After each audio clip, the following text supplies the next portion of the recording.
people all need to figure out their purpose, but like, Where do you even start? Yeah. Absolutely. One of the exercises I recommend is to what's the difference between passion and purpose? passion for me, just not a word that I use. For me, purpose is more where you have this deep sense of meaning and it gives you a sense of direction for where you want to go in life. You talk about the inspiration formula. What is it? Some people can sense their purpose, but they can't always articulate it. I just started channeling this process to help people to collect the pieces, the inspiration formula, basically a Time to get fired up. Yeah, I'm getting fired up.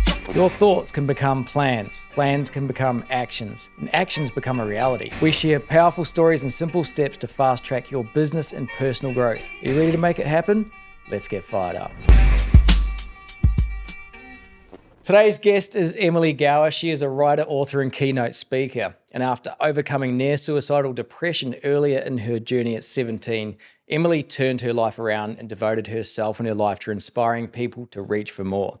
She's now spent more than 18 years helping people achieve their goals and dreams. She's the author of 12 books on the topics of self-help, entrepreneurship, and writing, and has almost finished writing her 13th book coming later this year. If anyone knows about purpose, it's Emily. So let's jump in. Welcome back to the show. We've got Emily here with us. Welcome to the show, Emily. thank you. Obviously a massive fan of writing books. Just a little. We're almost finished number 13. I've got to know if you can share it. Do we have a title yet? No, we don't. I wish I did. I'm not sure I would share it if I had it. No, I don't have a title yet. The tension builds. The book is nearly finished. Yeah. Coming soon. Yes. Look, you've written a ton of books on this topic, and I think what better place to start is like, people all need to figure out their purpose, but like, how did you figure out yours? How did you start that journey? And I think I've read or seen somewhere that this kind of transition started about 17, 18 years old. Yeah, absolutely. So I had one of those moments that I would say is like falling through the cracks between school and adult life. Basically the moment where like school finishes and then I just didn't know what I was going to do. I felt like I wasn't going to have a traditional career, and that was huge for me. And I didn't really want to. I think deep down I felt like I was going to do something quite unique. But I hit depression basically because I'd dropped out of university because I didn't know what I was doing in a Bachelor of Arts. So I don't really know what I'm going to do with that degree in life. So I dropped out and then I studied some personal development like NLP. And then the following year, which was in 2007, I just hit rock bottom depression because I couldn't really see exactly what I was going to do with my life. And also I was struggling with self-worth as well. So that was really big for me. And I felt intimidated, by the idea of having a blank canvas and then trying to decide what I was going to do with that. So in that rock bottom moment where I thought, I'm done, like I'm going to check out, I don't know what I'm going to do, I realized that that's not really what I believe in life. I believe that we're here for something greater, for something bigger, and that we have potential to do something extraordinary. And I also believe that was true for me. So for me, it was quite a big moment, a turning point moment, where I decided I'm going to do whatever it takes to create that. So after that, in the next couple of months, I think once I made that decision, I'm going to have an amazing life. I'm not going to stop. I'm going to be really stubborn and relentless in creating that. I then reconnected with the things that I love, which are the heart of my purpose, which for me is writing and self-development.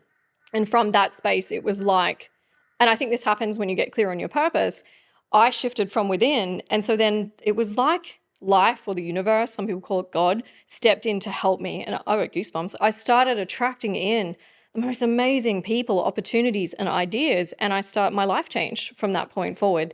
So it was a very deep turning point moment where I reconnected with what I love to do. And that's how I really tuned in on my purpose and made it really the centerpiece of everything that I do. Do you think, like, I guess most people would think they have a purpose, whether they're living it or not? They'll feel it even if they don't know what it is. You have that sense inside you like, I know there's something I'm meant to be doing here. Yeah.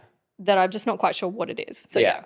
I can relate. I definitely felt that from a very young age. But I also just kept on pushing it to the side because life got in the way. Yeah. Or I was you were adulting. I was adulting and I was in jobs and I was doing well in the jobs. So I was like, okay, well don't knock this to the side. Yeah, this you've got good momentum here, like progress. Keep following it. Yeah. But it burned and it burned and it burned until the point where a couple of things compounded. I was like, right, this is it now. Yeah. But my question to you is like, you're the specialist at this. How do people kind of actually uncover what Yeah, like they where do think you they're even supposed start? to do. Yeah, absolutely. So, I mean, some people have just an intuitive sense of it. Like there's things that you find yourself, oh, I'm just drawn to that. I really like that. I don't know why, I just do. That helps. But if someone's going to say, well, I have absolutely no idea, like I don't even know where to start. One of the exercises I recommend, which might sound a little bit anti-productive, but actually it's very useful, is to write down a list of everything it is not. So write down everything that you know, this is not what I was born to do. I never want to do that. So example for me, I'm not ever going to be an Olympic athlete. I don't want to build houses. I'm not an architect. I'm not an engineer. I'm not an accountant.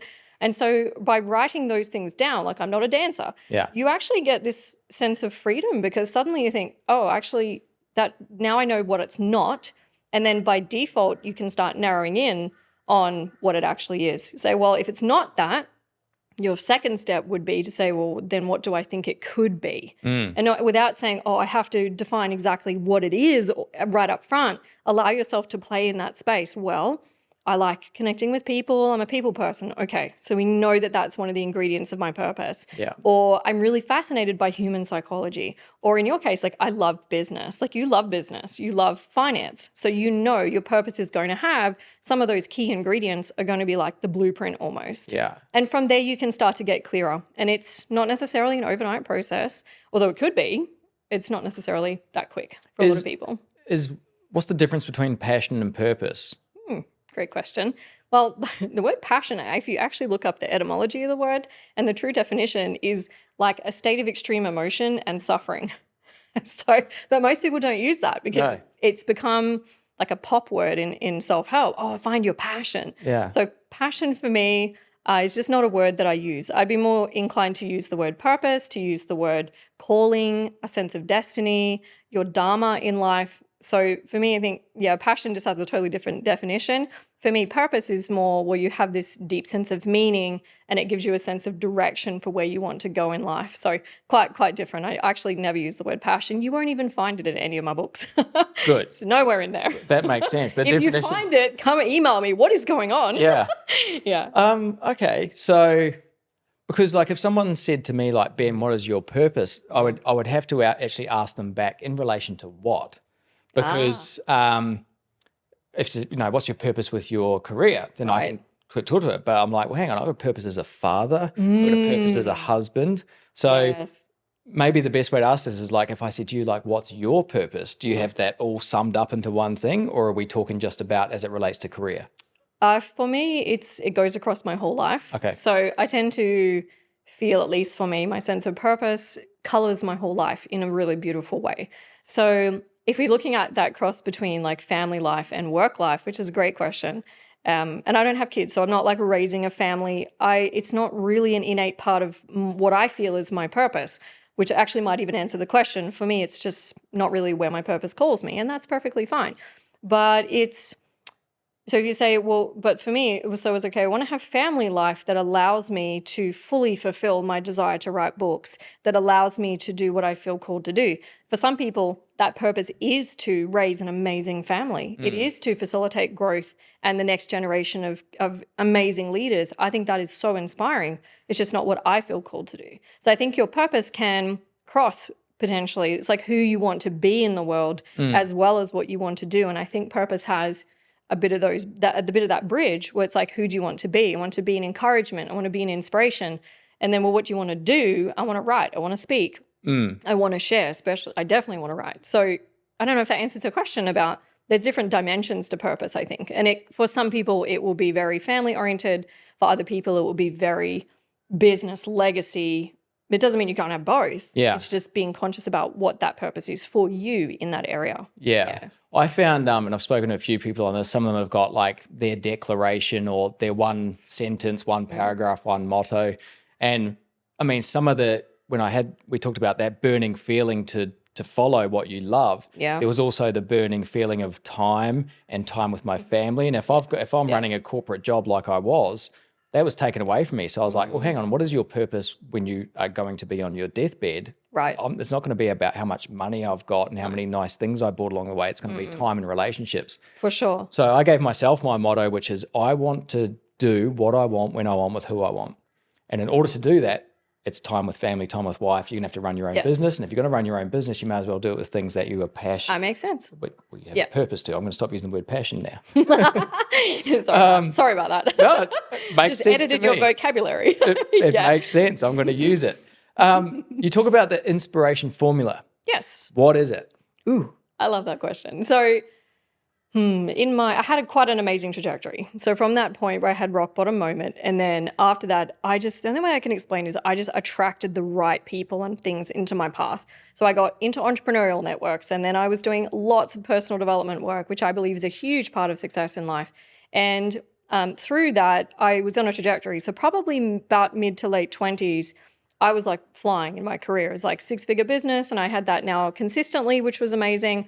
Coaching, I was running a book publishing company. I was doing so many amazing things. It was like winning your entrepreneur awards. So I would look at my life and go, wow, I'm in the momentum and flow of my purpose.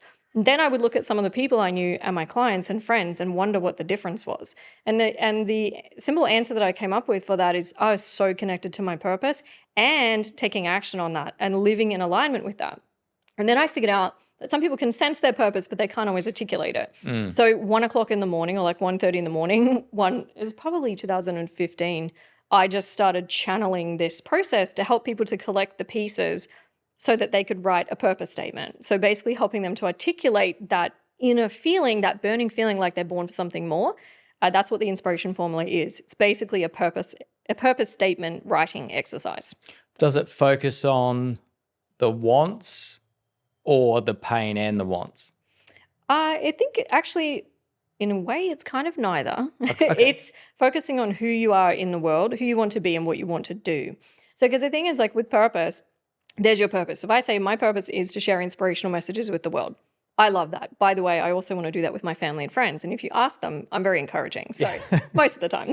So that's my purpose in life. But then my next question for someone would be, okay, now that you know that, what does your life in pursuit of that look like? And that's what I would call your vision or your dream life, which I think is where you're going, is saying, well, I want time with my friends and I want to have an amazing business. To me, that's now going into the territory of life design rather than like purpose being the essence of that, then your vision being the expression of that. What is that going to look like? So I don't know to answer that question. 100%, absolutely. So this is great stuff. We've spoken about this a lot in the podcast, but not with someone who's written 13 books on the topic. So loving your input, and I love some of the tactical things that people can do, and we'll talk about how they can follow you and get more information on it. But when we get into the next episode, which is really where people fall over, is you know what you should do, you know how to do it, now do Go it. and do it. Yeah. Do it. Bit of So Nike. That's it. So stick around, because in the next episode with Emily, we're going to talk about how you actually implement action and the parts that mindset plays in that. Catch you later.